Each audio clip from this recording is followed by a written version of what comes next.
इस बीच बड़ी खबर आ रही है जयशंकर की अमेरिका को नसीहत, दहशतगर्दी पर जीरो टॉलरेंस रखे। जयशंकर की तरफ से कहा गया है मुतासिर और मुजरिम एक समान नहीं है।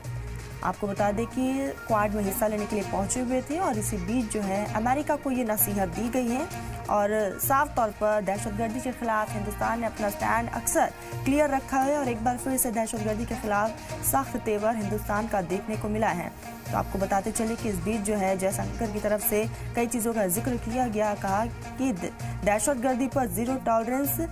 रखना चाहिए, इसका जिक्र किया है और साथ ही साथ कहा है कि भारत को अपने लोगों की रक्षा का हक है, इसीलिए पीड़ित और अपराधी एक समान नहीं हो सकते हैं। तो स्क्वाड में हिस्सा लेने के लिए पहुंचे हुए थे और इस बीच जो है इंटरनेशनल मंच से दहशतगर्दी को लेकर एक बार सख्त तेवर हिंदुस्तान का देखा गया।